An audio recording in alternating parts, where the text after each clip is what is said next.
The communist government of the former Soviet Union thought that by controlling access to information, they could keep their citizens in line.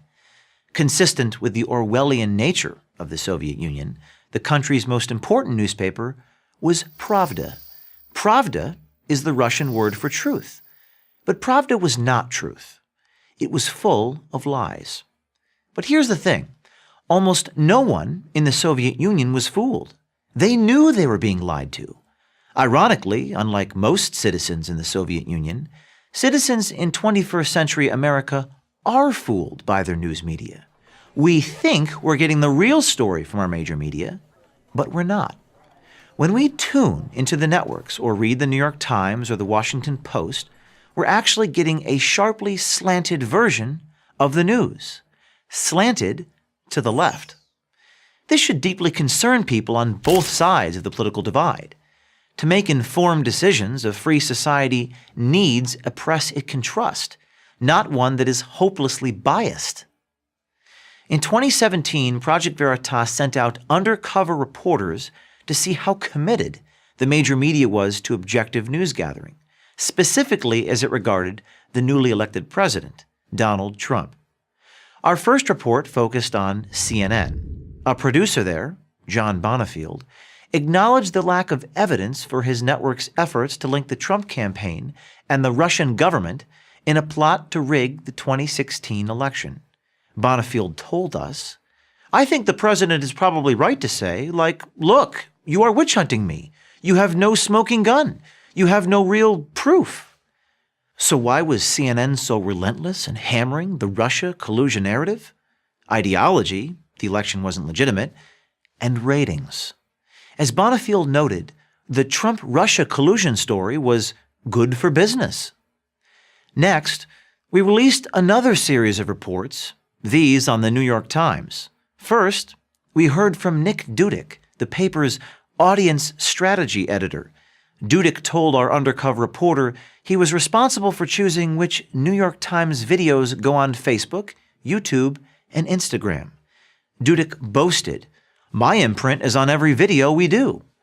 And what was that imprint about? As Dudick, who worked on both the Obama and Hillary Clinton campaigns, told our reporter, he hoped to use his position to make the president's life as difficult as possible. "I will be objective," he told our reporter with undisguised sarcasm before revealing his true intentions. "No, I'm not. That's why I'm here." Dudick told us he returned to journalism precisely in order to remain politically active. Next, we met Des Shu, an editor for the paper. She made it clear where she stood. "I think one of the things that maybe journalists were thinking about is like, oh, if we write about Trump and how insanely crazy he is and how ludicrous his policies are, then maybe people will read it and be like, oh wow, we shouldn't vote for him."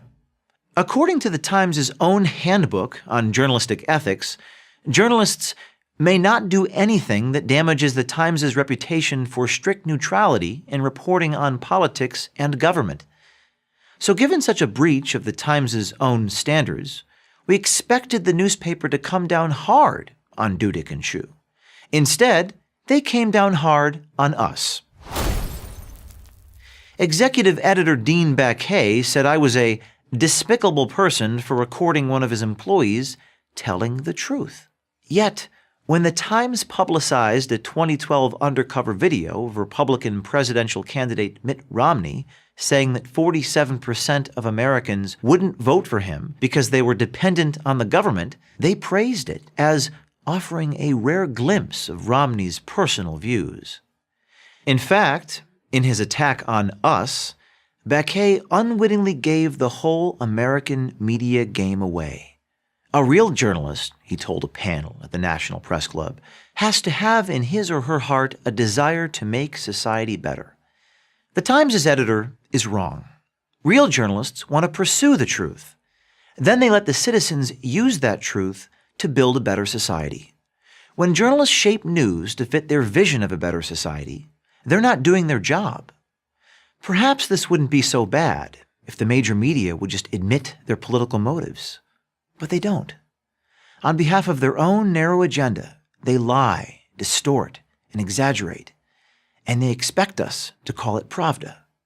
But with each passing day, fewer and fewer Americans are willing to do so. I'm James O'Keefe, founder and president of Project Veritas for Prager University. Thank you for watching this video. To help keep PragerU videos free, please consider making a tax-deductible donation.